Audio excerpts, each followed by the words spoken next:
भूतभूतभूतेश्वराय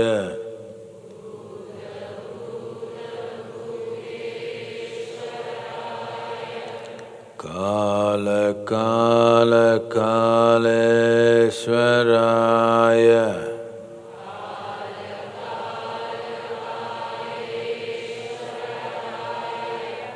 Shiv Shiv सर्वेश्वराय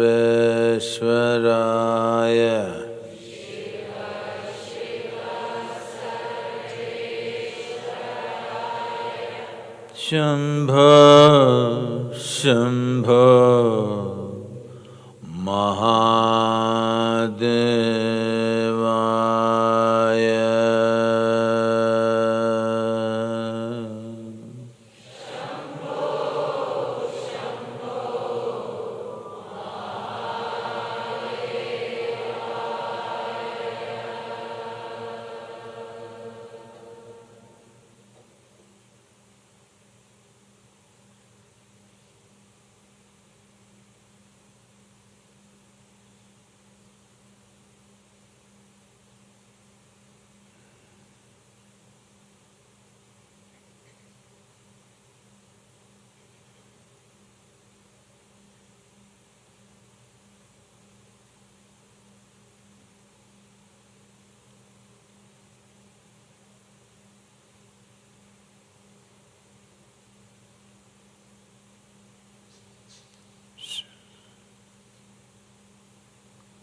Who trapped you here?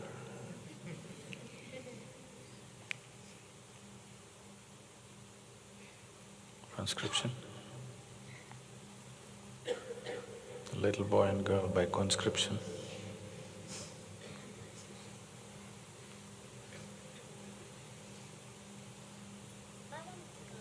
Hmm? You wanted to come?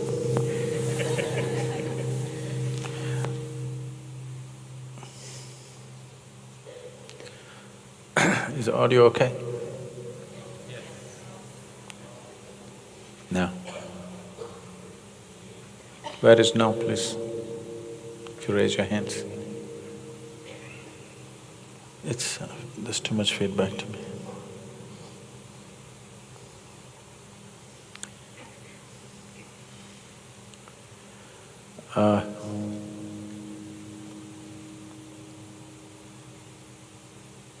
It's okay?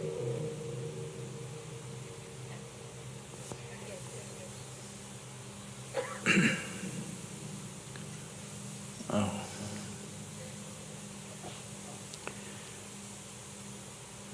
The most beautiful thing about time is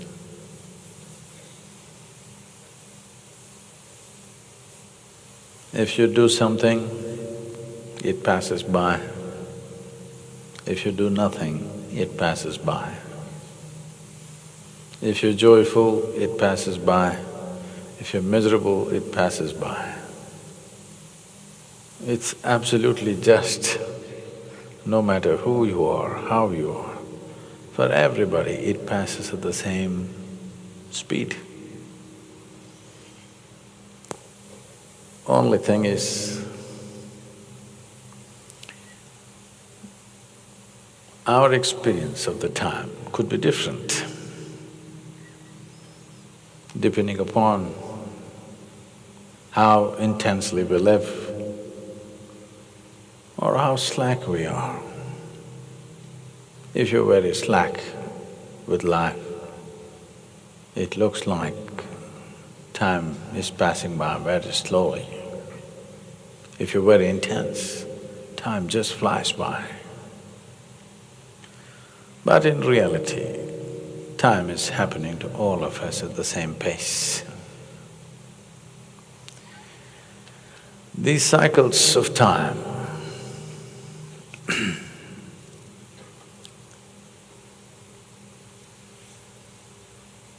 whether it's minutes or hours or days, or months or years that go by, these cycles of time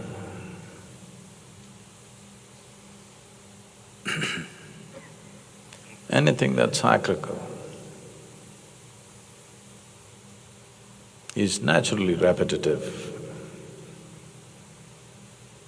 But anything that is cyclical also has a centrifuge or a centrifugal force, a force which is always trying to go away at a tangent from the circle. If you ride this centrifugal force of time, we say you're spiritual. If you are caught up in the cycle of time,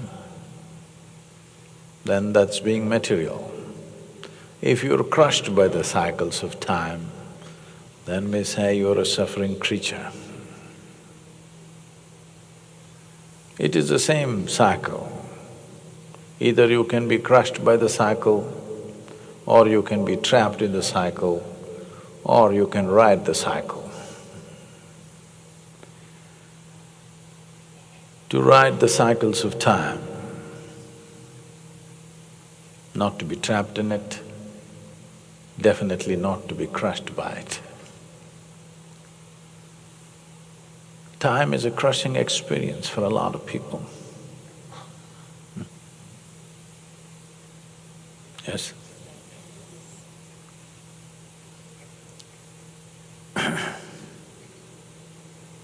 Anything cyclical has this ability that it can crush you, or it can trap you, or you can ride it.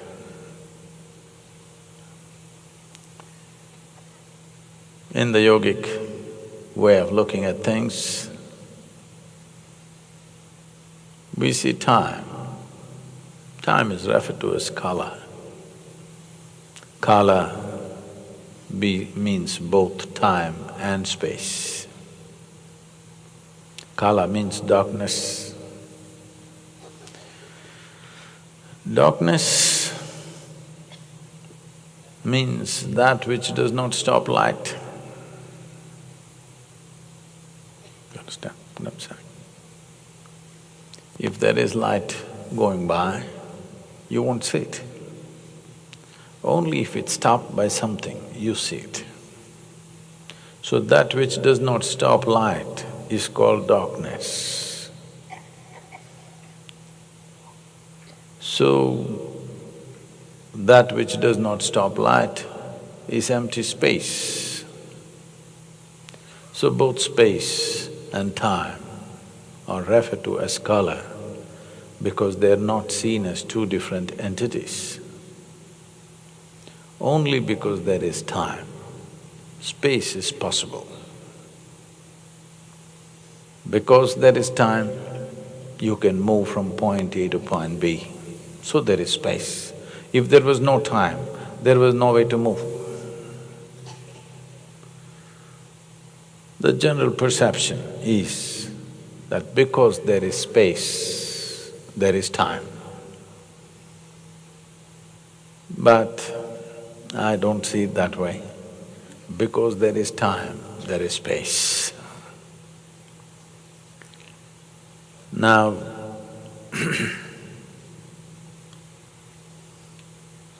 there is time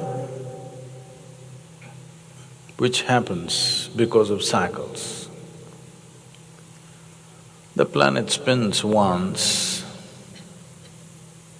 it's a day. The moon goes around the planet, it's a month. The planet goes around the sun, here we are today.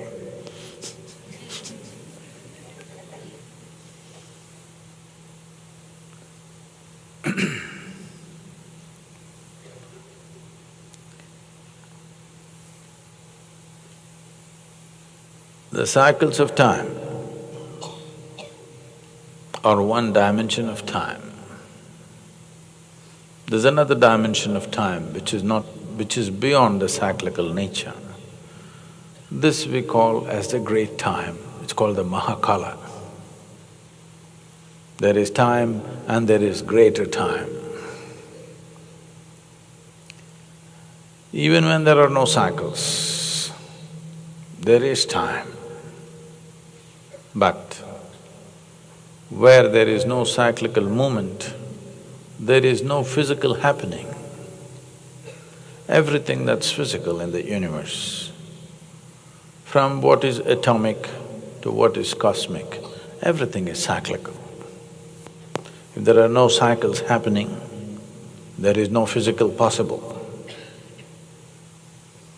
When I said, if you take a tangent or if you take the centrifugal to ride away from the cycles of time, that means being spiritual. It's in this context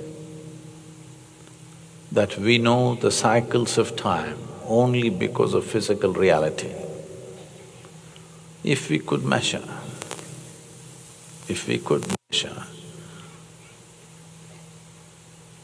what is the speed of an electron around the proton or neutron, we could keep time, atomic time. A bit too much for us.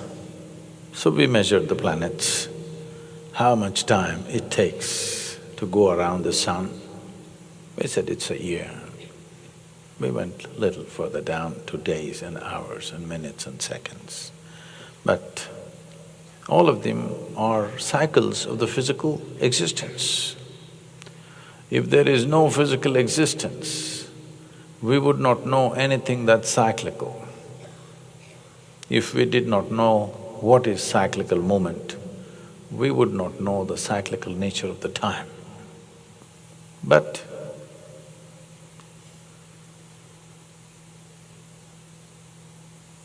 before existence manifested in its physical nature, there was time. This is called Mahakala. That is an eternal space.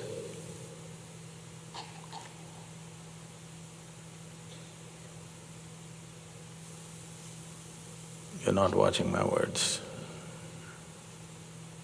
I'm saying an eternal space. When there was no movement, when everything was still, there was time, but nothing cyclical happening. That dimension of time into which everything dissolved and from which everything sprang up. When certain energy touched it, it took to cyclical movement. When cyclical movement happened, physical happened. When physical happened, we could measure time. Otherwise, time was just space. So the word kala means both time and space. Sadhguru, we came for a party.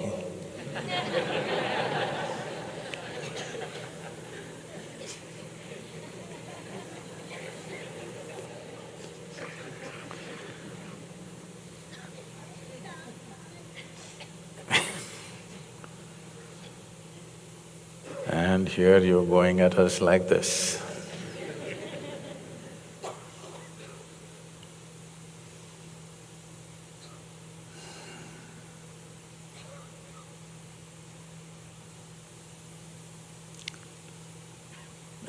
It is important to know, or rather, it's important to touch and experience a dimension which is not cyclical in nature.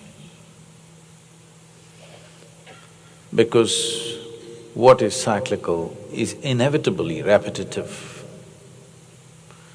What is cyclical inevitably runs itself out at some point. It runs itself down. Anything that's cyclical cannot be forever because it needs a certain amount of kinetic energy which is going to expend itself. When a human being touches a dimension which is not cyclical in nature, suddenly there is a new quality, a quality which is beyond all qualities, not good, not bad, not this, not that, simply like existence.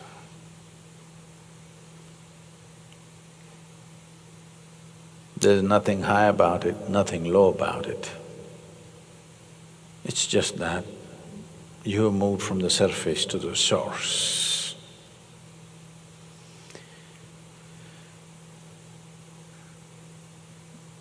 Not that it solves all your problems, it's just that you won't know what is a problem.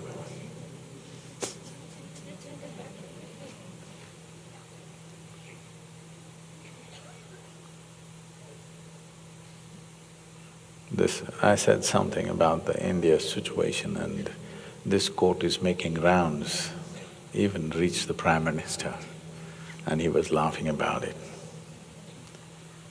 I said, for every solution there is a problem.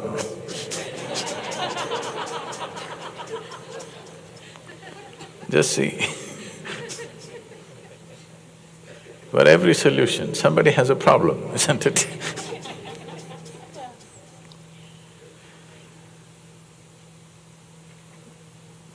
People may think for every problem there is a solution.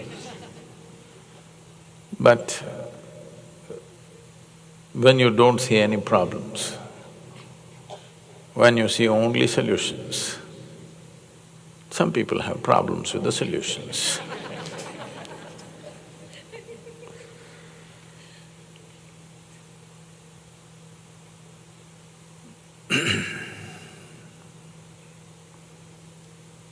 I don't know.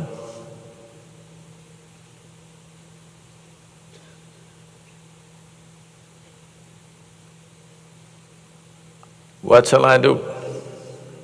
What shall I do with myself? Which is all and nothing at once. What shall I do with myself? Which is me and you at once. What shall I do?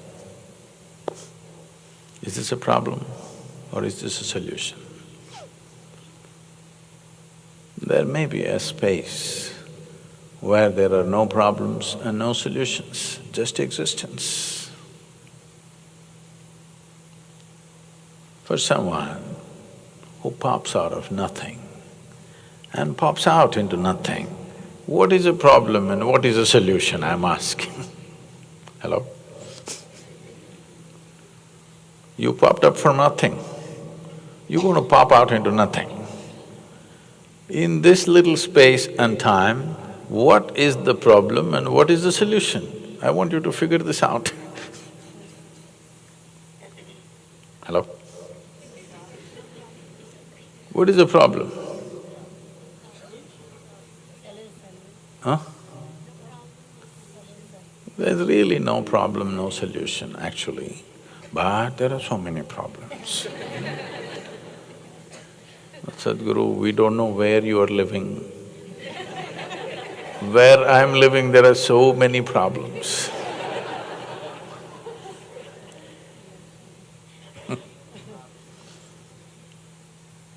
I am also living among the kind of people that you are living with. Yes, same sort.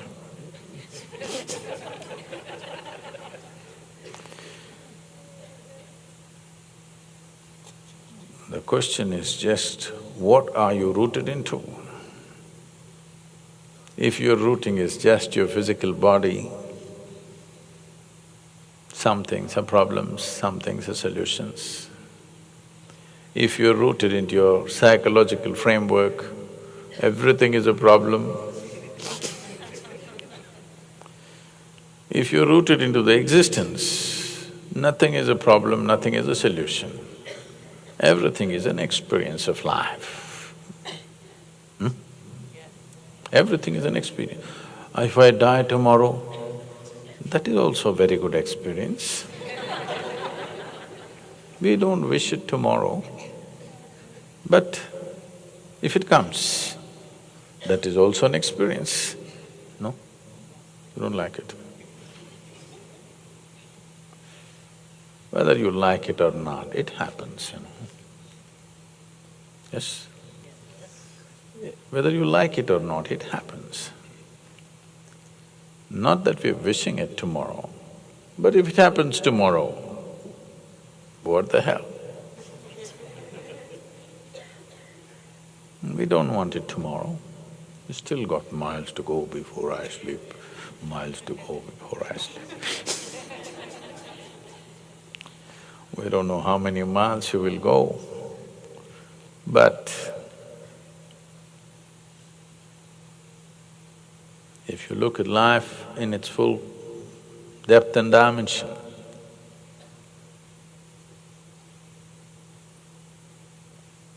life is a certain amount of space. If you look at life in a linear fashion, life is a certain amount of time. If you look at life from your psychological perspective, life is a certain number of problems.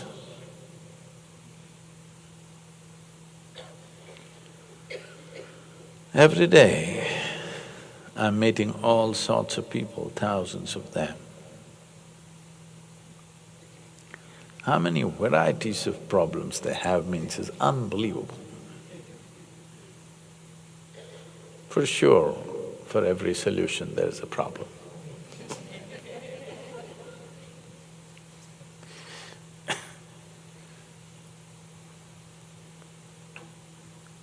Birth is a problem, death is a problem, in between series of problems.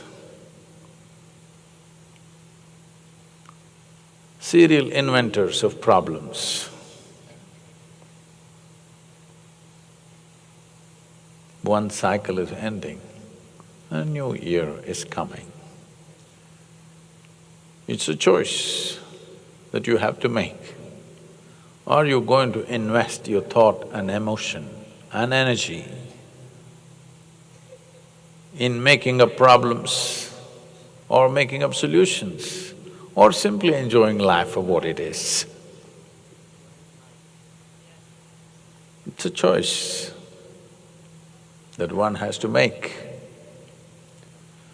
Oh, this is my resolution, I won't make any more problems.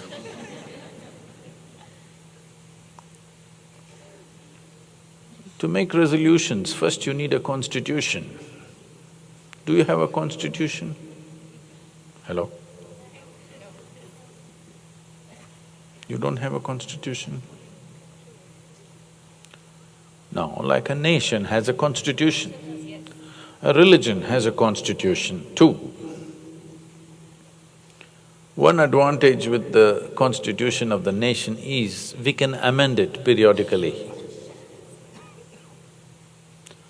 The constitution of the religions cannot be amended, it's fixed. Any change means violence will happen. If you suggest an amendment, they will kill you.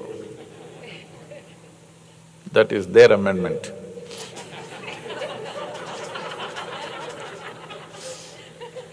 The national constitution, constitutions which make nations, it is open to debate and amendment. I'm asking you, you as a person, do you have a constitution? No, you have. What you like, what you don't like, this is what I will do, this is what I will do. I am a morning person, I am a evening person I am a WhatsApp person, I am a email person, I am a Facebook person. There are constitutions, individual constitutions, maybe not written down, but it's there, isn't it? If you can pass a resolution, there must be a constitution. If there is no constitution, how do you pass a resolution about it? So there is… once you have a constitution, you are not a life, you are an institution. If you're living in an institution, you know what it means. It means you're a nutcase. Yes. No, not everybody. Either you're a nutcase or you're a spiritual aspirant. Yes. You are a seeker of sanity or you're a seeker of liberation. One of these things means you live in an institution. So, what resolution should I take for the new year? All resolutions are impositions. Where there is no consciousness, where there is no awareness to know life, from the aliveness of what it is, you want to fix it. If you pass a resolution today, in some way, you're making sure that you will not be aware for the next 1 year. Because awareness means a spontaneous response to life, moment to moment. As a resolution means fixed, prefixed. If you prefix your life, whether it's done by you or done by somebody else, if your government passes a resolution, all of you must hang upside down. In India, we would say a tamarind tree. Here, where shall we hang you from?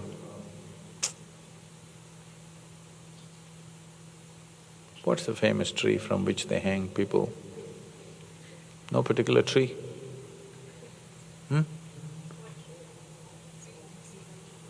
Where to find an oak tree?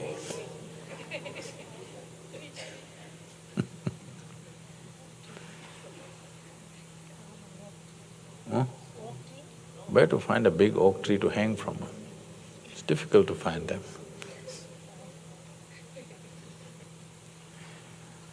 In India, we say a tamarind tree for a particular reason. So let's say your government passes a resolution that all of you should hang upside down from a tree, whatever tree. We'll give you the choice of the tree. Will you suffer this? Will you protest this? Will you rebel against it or no? Yes. Whether your government passes the resolution or you pass the resolution, it's not any different. You're trying to achieve something by force. Anything that you try to do by force feels like you're hanging upside down. Yes, sir? You want to be like this, but you want to do this. You will feel like you're hanging upside down.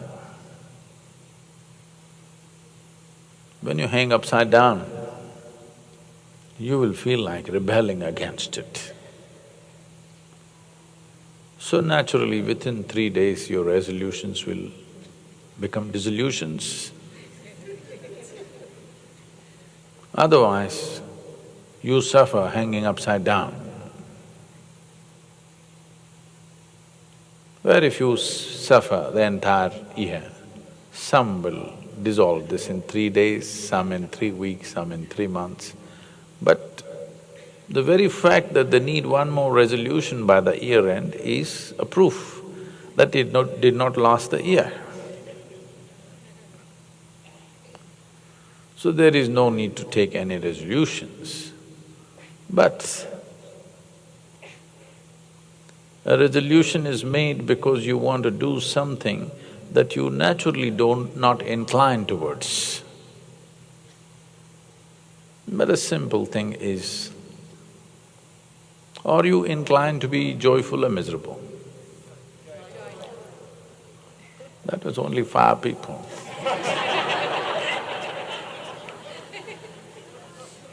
Are you naturally inclined to be joyful or miserable? The little ones? So, you can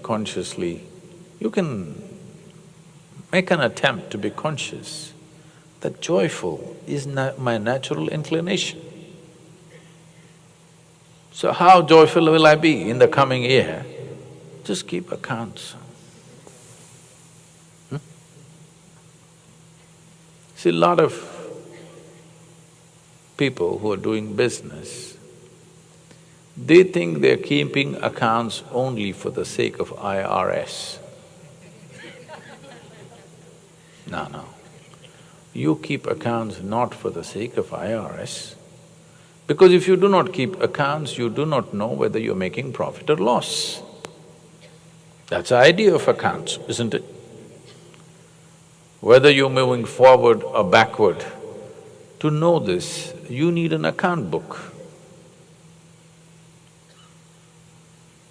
Why don't you keep an account book? At the end of the day, just check, am I a little more joyful today than yesterday? If you had done this since you were 5 years of age, you would have been ecstatic by now. Profit side became like this because you never kept accounts. One day you checked, when it became very acute, then you see you're in a big loss. Every day, every month, just keep accounts. Am I becoming more joyful or less joyful? There are only 2 things. How joyful are you and how much joy do you give to people around you? This you can keep accounts. If you keep accounts of this, people are keeping accounts of their money as if they're going to carry it with them. The real wealth of life is how joyful you are, how wonderful is your experience of life. Joy is not a goal by itself, but it's a necessary ambience for life. If you don't set this one ambience, then whatever you have is just going waste. You may have health, that's going waste, because there are more people on this planet who are healthy and miserable than unhealthy and miserable. At least if you're unhealthy, you got a good enough excuse for your misery. You're healthy and miserable, there is no excuse.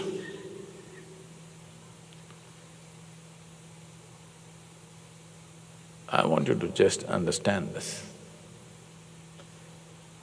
It's just not smart to be miserable.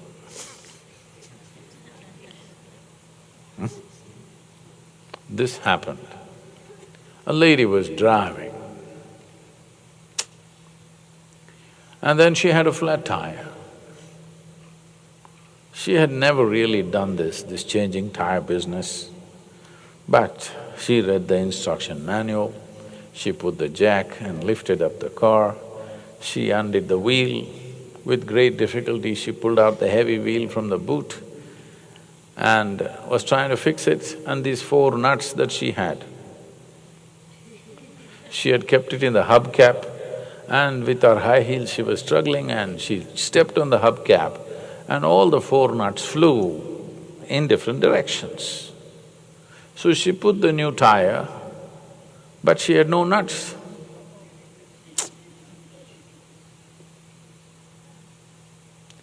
Then she was cursing and wondering and miserable, what the hell to do now? And she was a little nervous because she was hearing all kinds of noises from a mental institution which was across the street. Then on the 3rd floor, there was a young man looking out of the window, watching this lady. Then he said, "Hey lady, look here. All you need to do is take one nut out of the 3 wheels and put the 3 nuts on this, you can drive to the gas station. With 3 nuts you can drive, no problem." She did that and she got the car down on the road. Then she looked up at him and said, "You're so smart, why are you here?" He said, "I may be nuts, but I'm not stupid."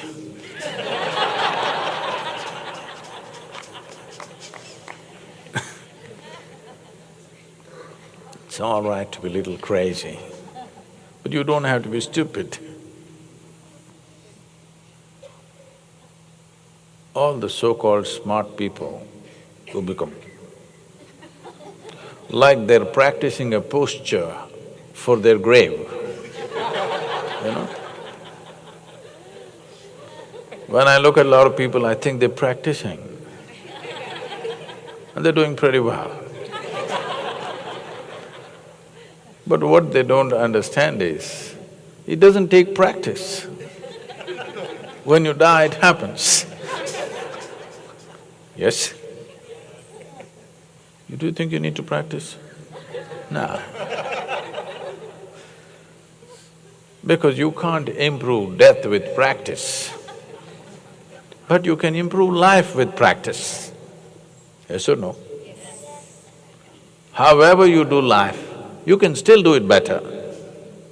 Yes? But death happens super efficiently for everybody. You can't improve upon that. You think you can improve? No. You don't have to practice your final posture right now. It'll come naturally, believe me. It's not like life, there are no difficulties there. It'll come very naturally. You will do perfectly well in the grave. You don't have to have any doubt, you doesn't need any preparation. When you die, you will get it. But now with life, there is so much to do and more. How much ever you do, there's something more to do about life, isn't it? If you want to be at it, the fundamental ambience is that you're joyful. Otherwise, you will get this tremendously intelligent, idiotic question, to be or not to be. Yes. Intellectually seems very profound, but it's the most idiotic question. You don't have to decide not to be, it will happen. There were many idiots like you, countless number of idiots like you on this planet who are gone. They don't have to worry about to be or not to be now. Anyway, they're not to be. This is our time on this planet. Yes? This is our time on this planet. What are we going to do? That's a question. Are we going to make this into an exuberant, joyful, wonderful planet? or we're going to make this into a miserable, horrible planet. This is our time. We are free to do either way. The choice is yours. I won't tell you, take a resolution that you will make this into a wonderful planet. There is no such thing. The natural inclination of life is for pleasantness. If you choose to be very pleasant within yourself, pleasant things will happen. If you're feeling horrible within you and you try to do wonderful things, then I want you to understand the worst tyrants on the planet, those who top the baddie list historically, I'll pick up the worst of the lot. You take somebody like Adolf Hitler or Benito Mussolini, they really believed they are going to create a wonderful world. You know this? They had a dream of an ideal world. When you have horrible things going within you and you go at the world with very energetically, what you will create is a horrendous reality. Before you touch the world, if you want to clean somebody's face, your hands must be clean, isn't it? Yes or no? Your hands are not clean, you try to touch this not going to work. So before you touch the outside world, this much you must do to with yourself, that you are pleasant. When you are pleasant, whatever you touch will become pleasant. You are unpleasant, but you have good intentions, it is no good. I want you to understand, right now in the world, one situation that is happening in certain parts of the world, which almost everybody in the world sees as the most horrible things that can happen, they believe they are creating God's own kingdom. Yes or no? Yes. They 100% believe. You may question their intelligence, you cannot question their integrity because they're willing to die for it. When a man is willing to die for something, you cannot question his integrity, isn't it? You can question his intelligence and judgment, but you cannot question his integrity. Because when I stake my life, you must know, I mean it, isn't it? I'm not playing fool with it. It means more to me than my life. Yes or no? I want you to know, you have anger and hatred going within you, but you want to create a wonderful world. What happens? The consequence of that is a horrendous reality. It's not by intention that the world will change. It is by your consciousness that the world will change, how you are within yourself. If we don't fix this one thing, we will have intentions and intentions. The worst things have happened on the planet with good intentions, not with bad intentions. Yes or no? The most horrendous things have happened with very good intentions. So what intention you have is not important. What is your inner nature? This is important. Every action that human beings are doing in their life, knowingly or unknowingly, is in pursuit of their well-being. And you know you feel well only when you're joyful. Hello? Yes? You feel really well only when you're happy and joyful, isn't it?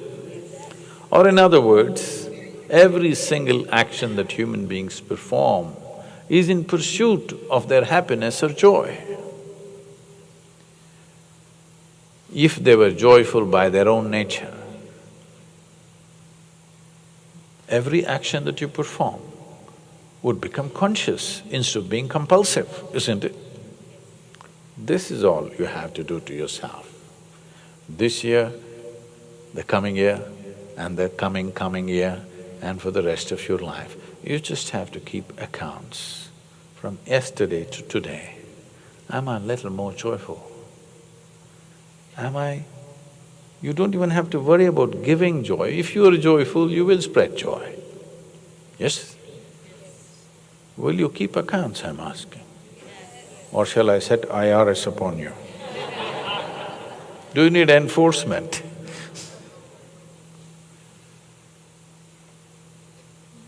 Most societies have been run for a long time by enforcement. So if there is nobody to enforce,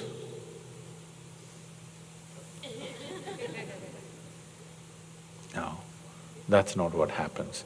If there is nobody to enforce anything, you become joyful, isn't it? I want you to understand this, the difference between a resolution and moving towards the natural inclination of life.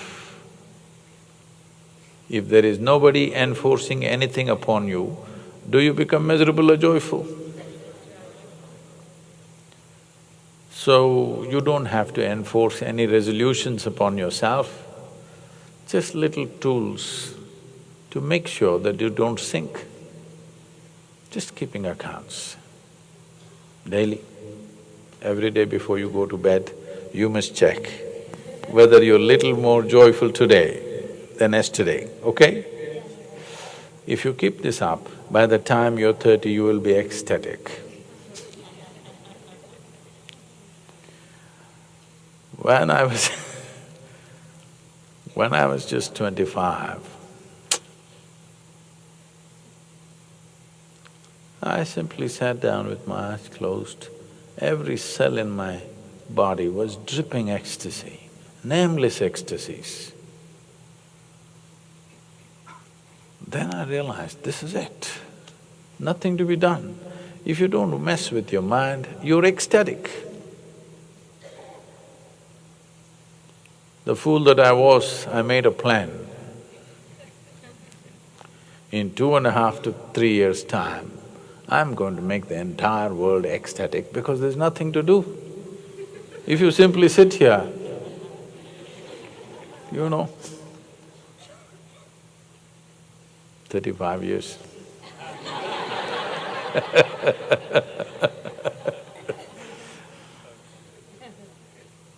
I have not lost it. A few people have gotten it. Yes, quite a few people have gotten it, but still not the world. Making some estimates, and on an average, in the last 3 years' time, we should be touching nearly 100 million people a year. But still, that's not the world. No, don't enjoy my failures.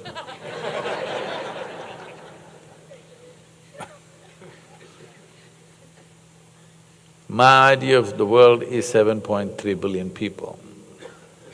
100 million is not a success. It looks like I'm destined to die a failure, but I'll die a blissful failure. Because me being blissful is not dependent upon the results of my actions. My actions are rooted in my blissfulness. This is how life needs to be conducted, that your actions are rooted in your joyfulness and blissfulness, that joy is not a result of something that you do. The moment it is a result of something that you do, it will fly away in no time, because our actions in the world, not always are they successful. However well you do it, yes or no? However well you do it, not always are they successful. Our actions are subject to various realities. Many forces have to come together for the success of any action. Not always they will fall together. So if your joy, if your way of being is enslaved to the success of your activity, then you being joyful is a very remote possibility. And above all, what will happen is, when you perform actions, if they don't succeed, if you are going to become miserable, after a couple of burns, then you will shrink. You will see how to restrict your life to minimal activity so that you will enjoy maximum success. If you cripple yourself, you know, if you cripple yourself, you can participate in a race with people. Suppose you have only one leg, then you participate in a race with somebody who does not have both the legs, and of course you win. This is what most people are trying to do.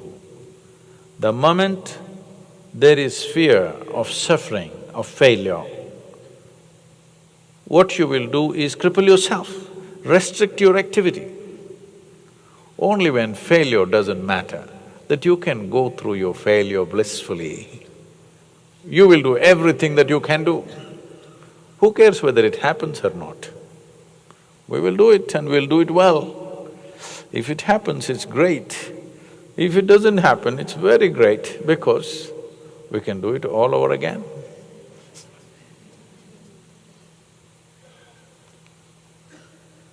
Joy is not a consequence of life or activity of life. Joy is a natural ambience which is necessary if you have to… Tomorrow morning if you have to wake up and want to do something, you know, you need to have some joy in you. Otherwise, to be or not to be. Will it come or not? Suppose you wake up and tomorrow morning you're bereft of joy, nothing in you. You'll wonder, why am I here? Yes or no? One day, 24 hours completely joyless, will you wonder, what the hell am I doing here? Yes or no? Because this is the nature of life. If this life has to blossom, it needs the ambience of joy. So, we have given you the tools to live joyfully. You must keep accounts.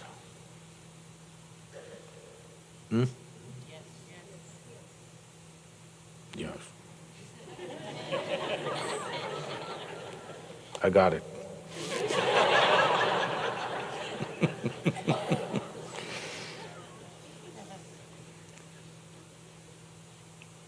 Before they serve food and music is ready and a party is ready, I don't want to take any more time. If there is a question that you can't go into the new year without being answered, if there is such a question, okay?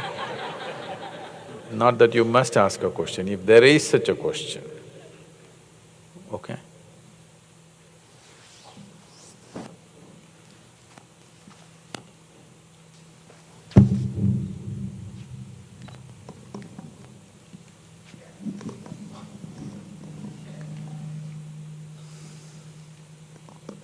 No, it works only if you speak.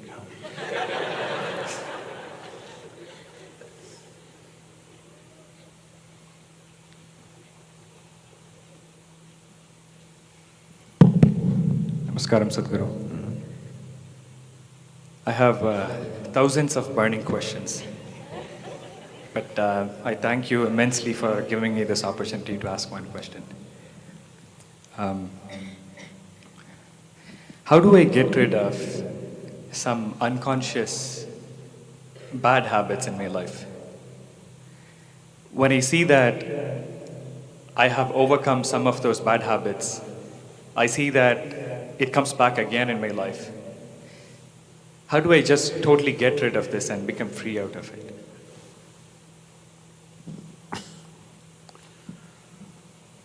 So you must understand that, listen, There is no such thing as good habit and bad habit. All habits are bad.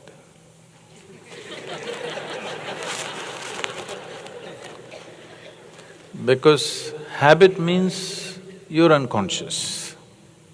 You think only bad habits are unconscious? No.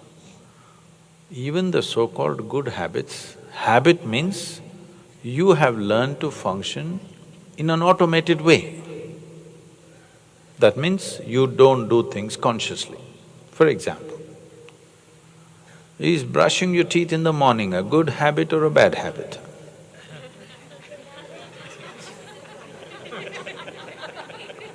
Even you, I thought you would be free from a habit.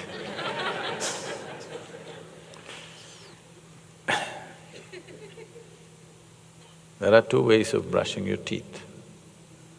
Because you've been regimented to brush your teeth, you get up and or because you wake up, you're very sensitive, if you open your mouth, you're conscious enough.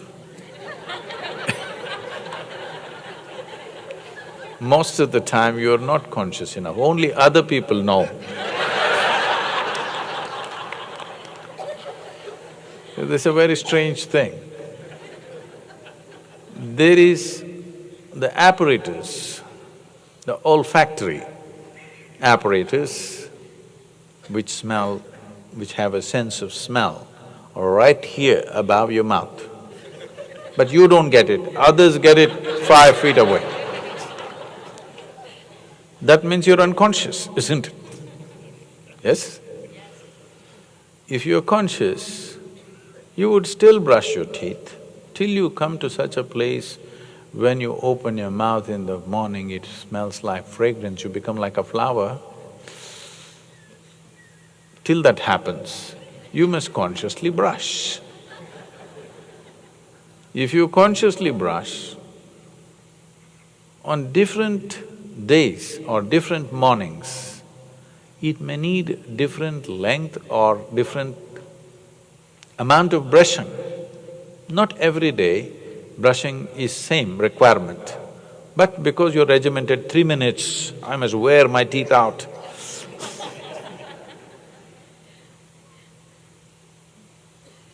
If you are conscious, on a particular day you would brush as it is necessary for that day.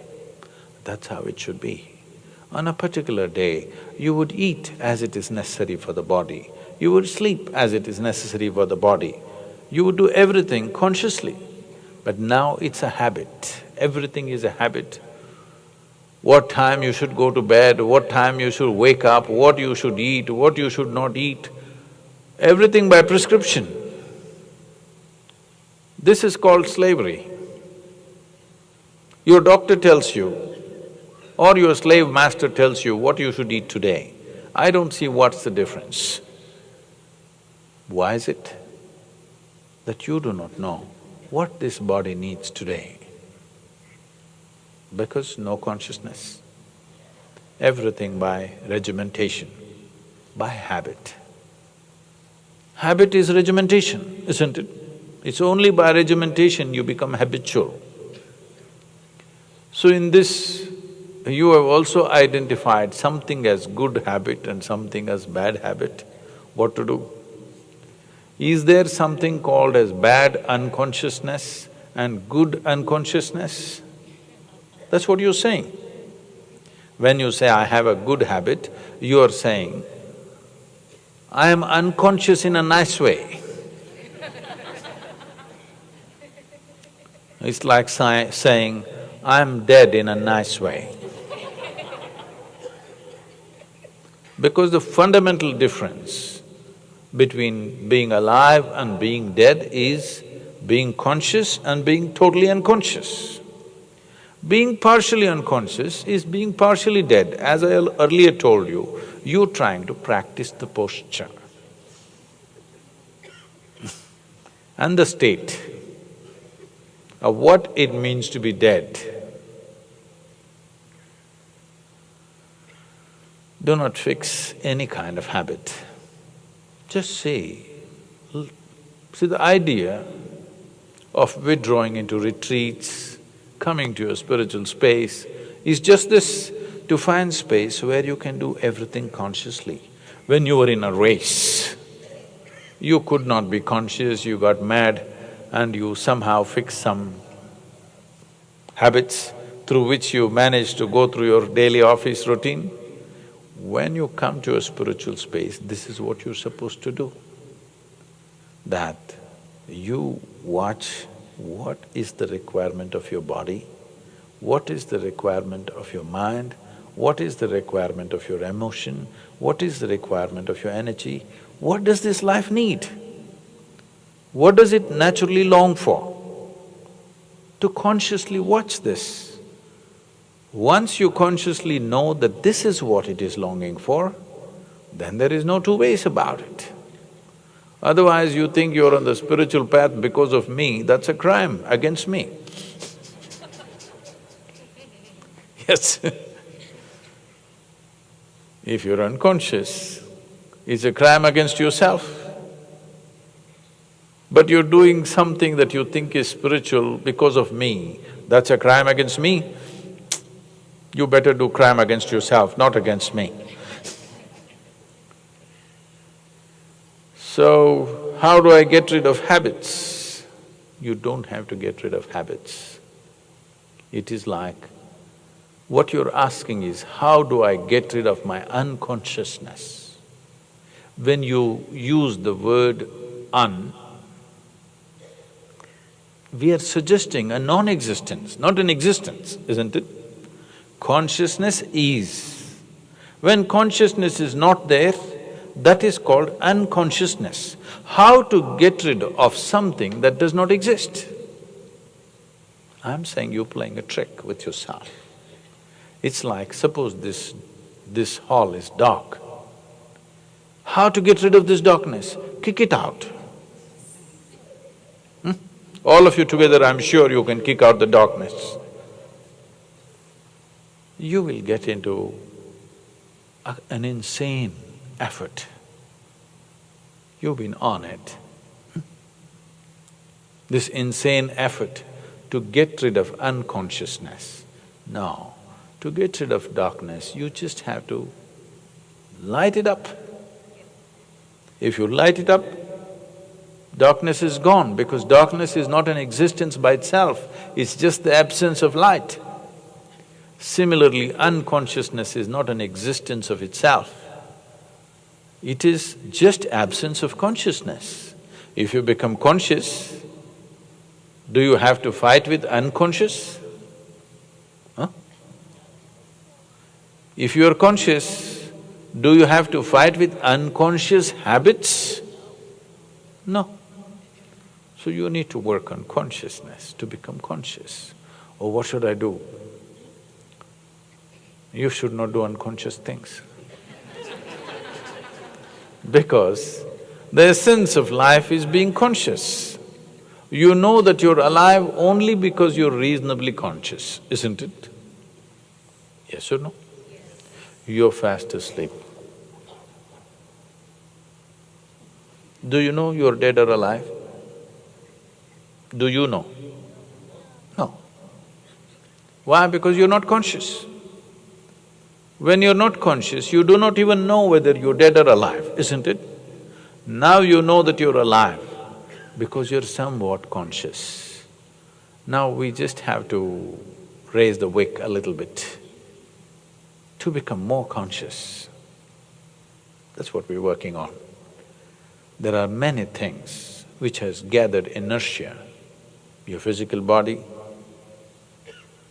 that's why the 5:30 drum in the morning. Your mind has got into its own habitual patterns. That's why me torturing you with all this. Your energies have followed the requirement of body and mind and they've gotten into their own patterns. That is why the sadhana, the idea is to break the cycles of unconsciousness and become conscious. When you become conscious, it looks like you're in unknown terrain. Suddenly everything seems to be difficult. When you were going habitually, it looked like everything was easy.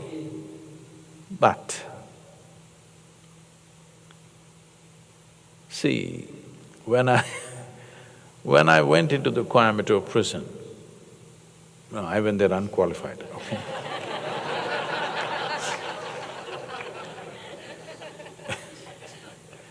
When I went there to conduct a program, almost 25 years ago, I just observed, this is something a whole lot of people are seeking in their life, prison life. Because this is a place where somebody always opens the doors for you and they close it for you. They turn off the lights for you. They do everything for you, you don't have to do anything. Really. Food comes a bang on time, always. By the second, I'm telling you, tan means food is ready. Everything is great in this prison. I thought this is a great place. Only thing is, it's enforced. But this is what a whole lot of people are seeking, systems in their life. Yes? When it is done to you, you will suffer it, I'm telling you. When it is done to you, you will suffer it. Actually, for a whole lot of people, prison life is it is far more organized than what they dream of in their life.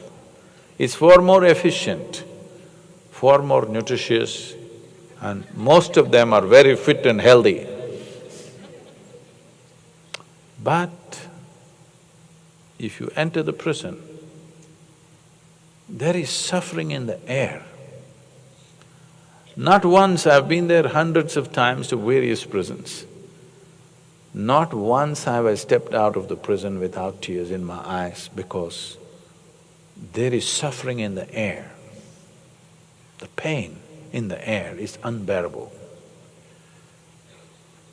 Because one thing that a human being suffers most is lack of freedom. Not lack of comfort, not lack of wealth, not lack of this and that. Once freedom is taken away, a human being suffers immensely. Everything is correct. Prison life is far more comfortable than going to work and coming back, getting stuck in the traffic, going through all these problems. You are a state guest, you know. Really. If you're looking for a comfortable, no surprises kind of life, if you suffer every little thing, everything shocks you, everything makes you go through stress and tension, prison life is perfect. Everything is in order, no surprises. Everything is just right. Even the menu is written down, next 7 days, what's the menu? It's there and it goes by that, nothing more, nothing less. One bean more means somebody will be taken to task. Everything is correct. Those who are looking for a correct life, prison is the best place. But a human being will suffer immensely when everything is correct. Yes or no? Everything is correct, but no freedom. People will suffer this immensely. So you need to understand, habit means you have caused a little prison of your own and you will suffer this after some time. Initially it looks like efficiency, after some time it is imprisonment. Prison is in many ways an epitome of efficiency, isn't it? But efficiency is not what this life is looking for. This life is looking for expansion. This life wants the freedom to expand always. I was talking to one of these management specialists from America, a very well-known man, I may not mention the names. So, he was propounding all his management principles which look like a prison cell to me. Bringing order to everything so that it's efficient. See, there are two ways of looking at this. There is a manicured garden which looks very perfect. There is forest which looks like chaos. But the manicured garden, if you don't manage it for 1 month, it's finished. There's no garden left. A forest has managed itself for 1,000,000 years and still going on. Which is more efficient? Which is more orderly? Forest is far more orderly and far more efficient, but it is not fitting into your logical framework, that's all. This is what enlightenment means, that from being a manicured garden, you become a forest.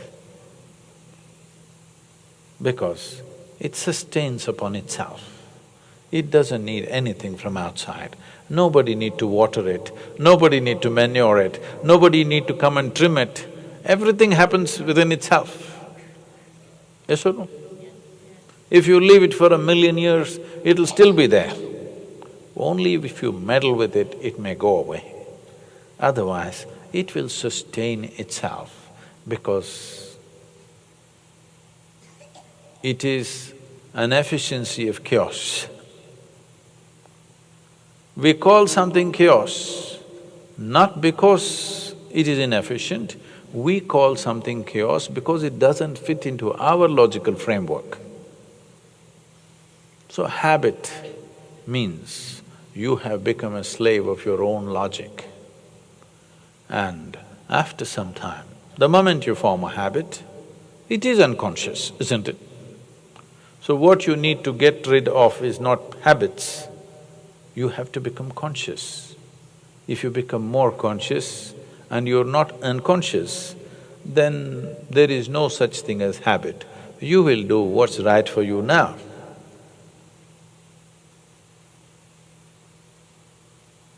So, 999 questions.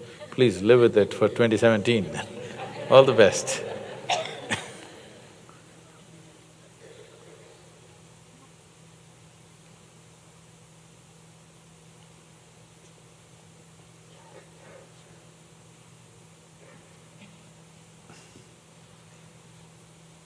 Namaskaram, Sadhguru. Thank you so much for this opportunity. I have a question regarding the book, and I wanted to know, like, if we read the book, as I've read it and I'm doing the practices in the book, how do they help versus the programs that we have? And if someone's reading the book and doing the practices, is that enough, or what is it that they need to do next? Hey, what did I do to deserve that? Oh, huh? What's your name? Shashi. Okay, Thank you. thank you.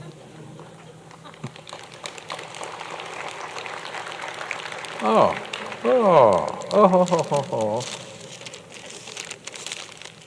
Oh, oh. Oh, great. Isn't it a bit too early for flowers? Thank you. Welcome. These are slippers for in the airplane. Oh, I must wear them on the airplane? I usually don't walk, I fly. Thank you. Thank you very much. Thank you very much. Can I please say a poem? Huh? Can I please say a poem? I'm sorry? Can I please say a poem? Oh, yes, please. Can I have a microphone? Microphone, please. There's a poem that they're going to recite. My heart is like a singing bird whose nest is in a watered shoot. My heart is like an apple tree whose boughs are bent with thick-set fruit. My heart is like a rainbow shell that paddles in the Halcyon Sea. My heart is gladder than all these because my love has come to me.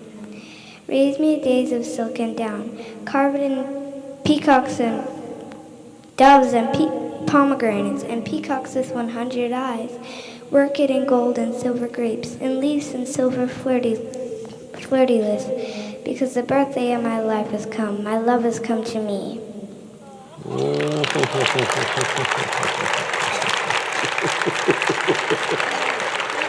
What a sweet poem.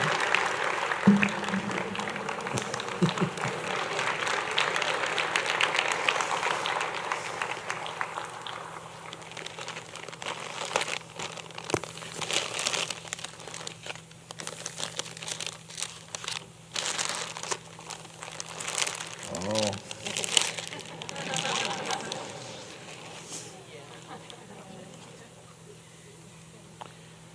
I'm sorry. You know, we washed away by… We've lost the question, you know. Okay, practice it. Lovely. If I get to do that, that would be amazing. I'm sorry? That was lovely. The kids getting to hug you was amazing. What is that?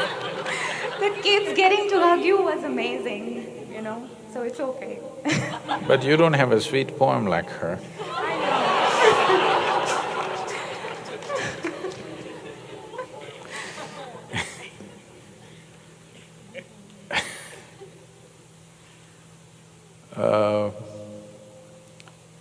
When you said the book, I'm supposed to finish this book before 3rd of January, so I'm working on that book. When you said the book, I was just thinking, book, because this book is bothering me for the last few days. I'm supposed to complete it by 3rd January. We're writing a book on Adi Yogi. I'm to give it to the publisher by 3rd January. And so that's a book on my mind. You're talking about the old book. Old book. Okay.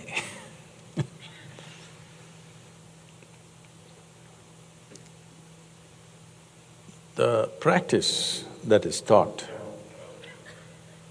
in the inner engineering program needs 21 minutes. You need to sit in one place and do it. It is of a different nature.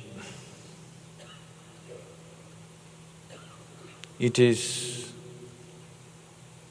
a process which can change, to start with,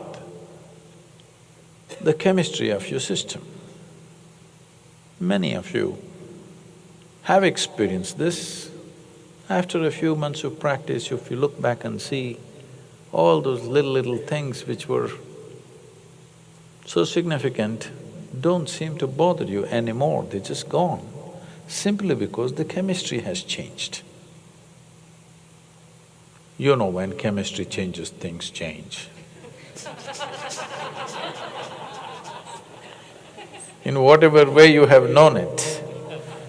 But there are other dimensions to human chemistry that instead of being a volatile, reactive chemistry, can become a very self-contained chemistry, which is pleasant and on. The practices in the book are not sitting down and doing practices, you could be doing it anywhere. You could be driving, you could be working in your office, you could be walking on the street and still be doing it. They are of that nature. Or in other words, the practices in the book are just to bring a certain amount of consciousness. The book did not have these practices to start with, but when I traveled around in America, everybody was talking about being mindful. Then I saw by being mindful what they will do to themselves. My entire work is to bring you to a certain sense of abandon, that you can be here like you're not here. If you sit here, you don't even know whether your body is here. If you sit like this, first thing is you don't have a gender. You don't even have a body, so where is the question of a gender? If you simply sit like this, there is no time for you. Just look at this. Only because you have a body, your body is keeping time. Your legs are telling you how long you've been sitting, yes or no? Huh? Suppose you had no legs, you would have no sense of time. If you had no back, no sense of time at all. If you had no body, no time at all, isn't it? Your body is keeping time. From womb to tomb, it is keeping time. From bathroom break to bathroom break, it is keeping time. From wake up to sleep, it is keeping time, yes or no? Once it's time, it'll do ah. You don't have to look at the watch. Once a certain time is up, your body will do ah, yes or no?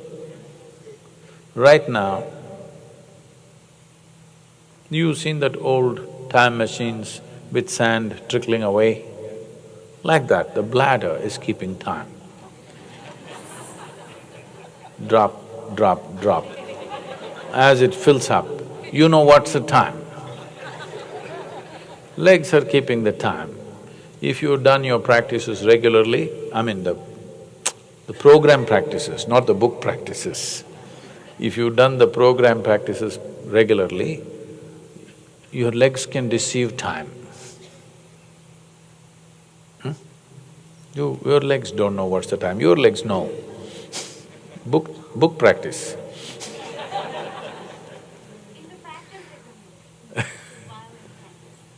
So, the program practices are of a different nature that cannot be transmitted unless a certain amount of preparation, and it's a transmission, it's not a teaching.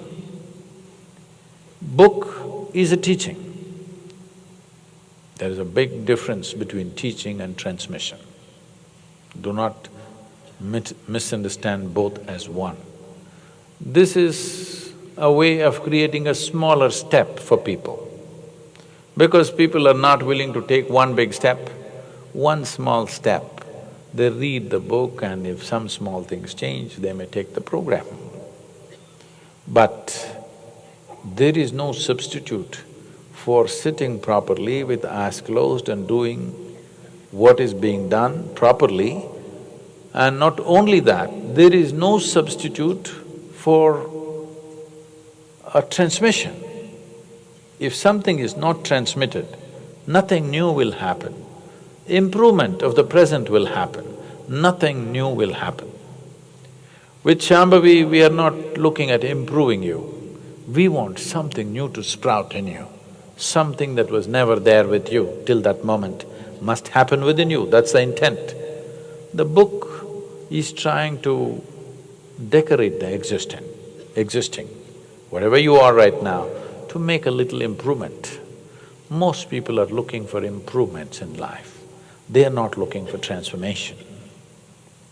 Transformation means nothing of the old should remain, that's transformation.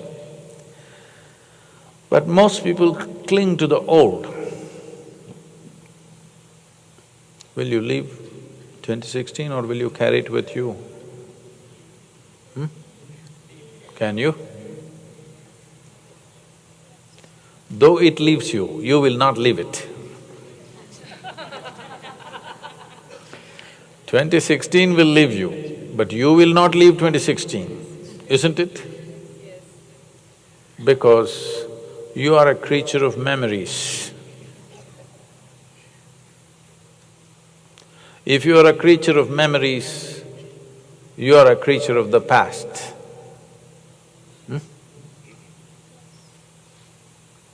That means you are a dinosaur which is extinct. You become big because of your memories, isn't it? But you're extinct. What is the use? Dinosaur was a big creature, but doesn't exist. What is the use, I'm asking? Like this, if you live in your memory, you are big, but what is the use? What is needed is to reverberate with what is there now. Memory is good to handle the world. It's good only to handle the world. It's no good to handle this one, isn't it? You understand what I'm saying? Memory is good to handle the world around us. We need to remember what happened. What happened with this person, what happened with that person, what happened with that person, what happened with that situation and this situation, we need to remember. It is useful to address the world. But with your silly memory, you cannot address this one. It doesn't mean anything. This one you can address only with consciousness. There is no other way. Otherwise, you won't have this one. You have assembly of things. See, let me address something very sensitive. I want you to listen to this carefully, otherwise you will come to wrong conclusions. Let's say somebody very dear to you dies, or they go away for some reason. You feel like you lost everything. Yes or no? You feel like you lost everything. Because you are making up a life of substitution where you are not there. You filled it up with other people. When they go away, there is vacuum. But that's not how life is happening. Because you are there, only because you are there, you can hold relationships with people, isn't it? Hello? But now in your experience, you are not there. Because you are a creature of memory, you can only remember this one and that one and that one. You can't remember this one. How can you remember this one? Because this is a current life. You cannot remember this one. Because you're handling everything by memory, you will see when one volume of memory, which was a certain person or a situation, if that goes away, it feels like life has come to an end. Simply because a certain amount of investment you have made in a certain amount of memory you have about a specific person. So if you live by memory, I'm saying 2016 will leave you, but you will not leave 2016. If you don't leave 2016, how do you go to 2017? You cannot. You drag all these years and go into 2017, there's no such thing. You will be on a treadmill. You'll get the exercise, but you won't go anywhere. Treadmill is fine, the weather is bad, but it's not a vehicle to go somewhere. This much you must understand. Memory is a treadmill. Yes? Memory is a treadmill. It is all right to handle situations around us, but you are not going to go anywhere with it. But human beings have invested so much in their memory, there's hardly a handful who will go with me on this one. I'm asking, how many of you really want to step into 2017 fully, leaving 2016 behind? Whoa, whoa, whoa, whoa, whoa.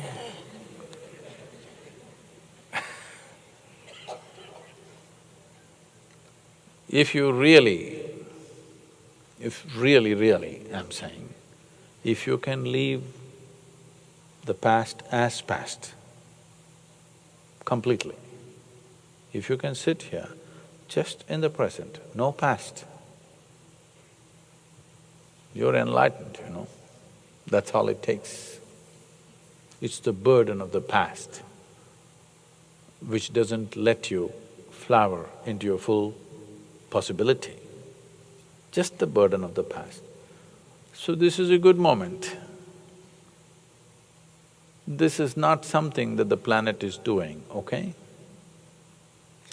Yes, the solstice has just happened, that is there. But every day planet is spinning, every day it is moving. In the trajectory of the planetary movement around the sun, you can choose any point to get enlightened. You don't have to wait for this point.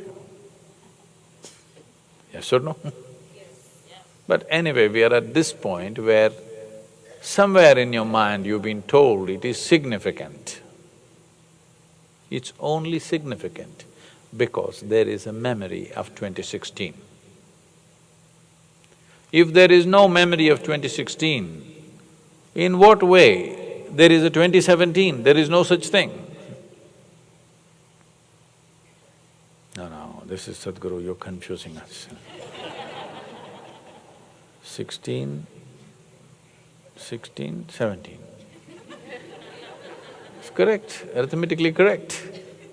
Yes, but only because there is memory. There is 16 and there is 17, isn't it? So, if you know how to simply sit here without being burdened by your memory, without being a product of memory. When I say product of memory, your likes, your dislikes, whom you love, whom you don't love, who is your friend, who is your enemy, all this comes because of your memory, isn't it?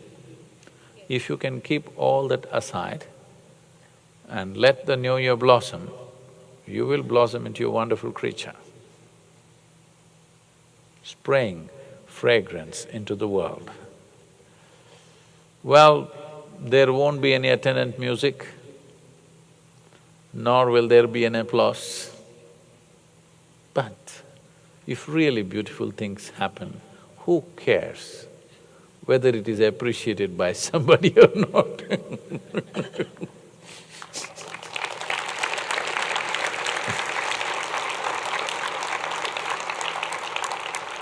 Where is the attendant music? What happened to the musicians? Come on. Nothing so wonderful happened, so let's have some music.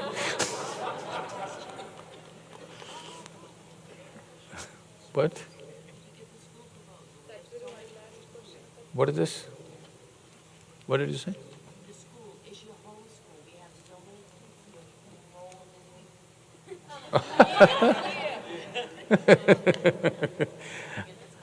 I have no such mission. It's for the parents to decide where they want to send their children. Huh? So what do you want to do with them, huh? I have a list in the back, if you're interested in a whole Isha school in America that we are… Oh, you're thinking of starting a school here? Yes, there's so many children here tonight.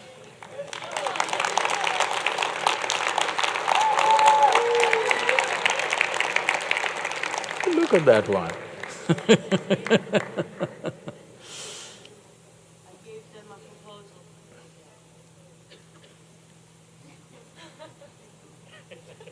She is a missionary, I'm not.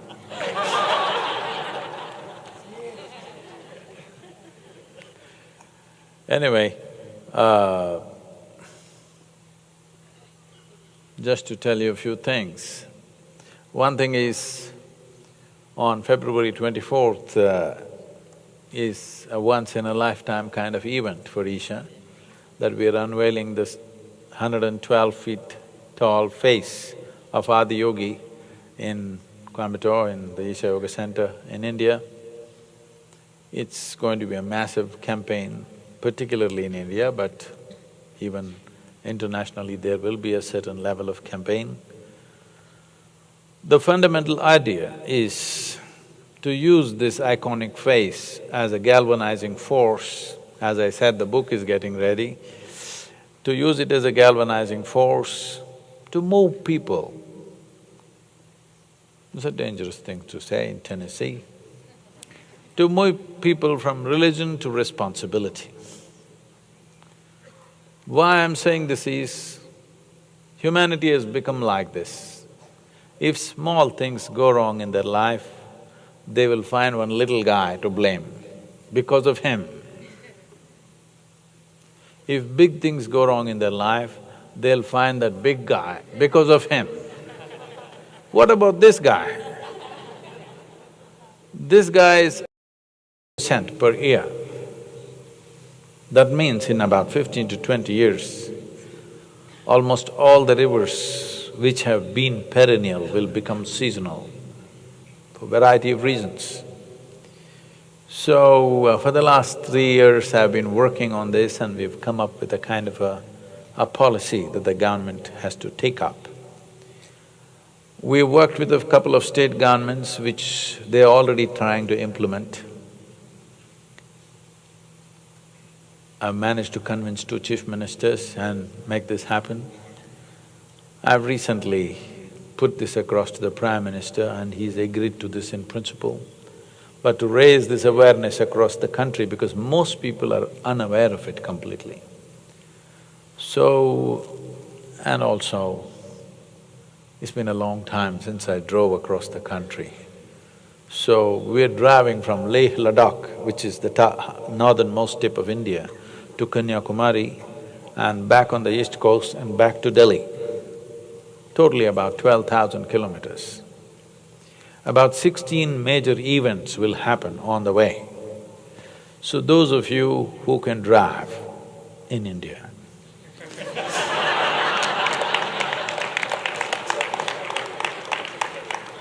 because it takes a different level of skill. If you wish to be a part of that, we will do this rally of a certain number of people. Some can ride on an electric bus, rest can drive. There'll be probably 2 or 4 electric buses and maybe 25 to 50 cars. In each segment, a lot more will join, but this complete trip will be approximately 25 cars and 2 buses probably. It'll be finalized later. But there will be major events in all the cities to raise the awareness about the rivers in India. So we want to involve the entire population in the cities, there'll be rivers, river-related quizzes for the children, people will run for the rivers, people will cycle for the rivers, people will do all kinds of things for rivers on that day when the event comes to that city. And above all, to make a policy document, and when we come back to Delhi, we're having a conference where we present this along with the chief ministers of many states. We're going to sign a river accord as to what the policy should be about rivers. Even now, different states are fighting with each other for river waters, not realizing that in another 15–20 years, there may be nothing to fight about. Yes, it's a serious situation. So, this is going to happen. If some of you wish to participate in this, it's going to be an incredible experience of driving across the length and breadth of India, which is, by any standards, the most colorful nation on the planet. Chaotic, but colorful.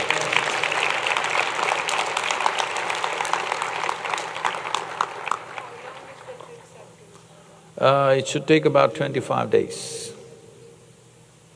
Anywhere between 20 to 25 days, I think.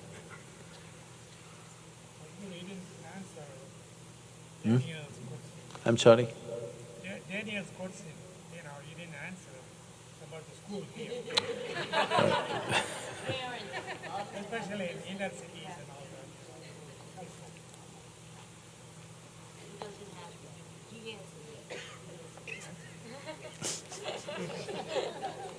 She's going to do it anyway, so… I'm not against it, but I'm not for it either.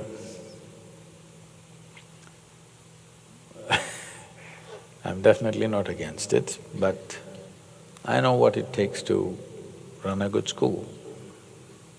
It's not about buildings, getting the right people with long-term commitment.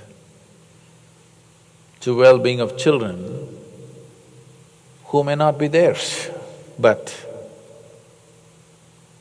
When you have children who are not yours, you have to do much more than what you would do with yours. I need people like that, who are willing to do a lot more with somebody else's children than they would do with their own. If there are such people, a school will come together anyway.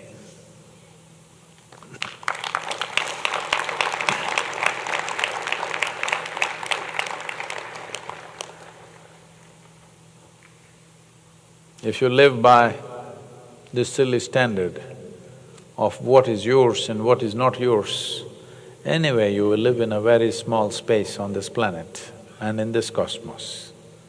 If you have no sense of what is yours and what is not yours, everything will be open to you.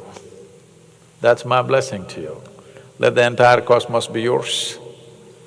Why are you stingy? Why are you even stingy in your greediness? At least in your greed, be boundless. Huh? I'm not saying generosity, I'm saying greed. At least in your greed, let there be no limit that you want everything to be yours. That's greed, ultimate. That's my blessing. May you become greedy in a limitless way. Why are you stingy even on your greed? Stupid. Please.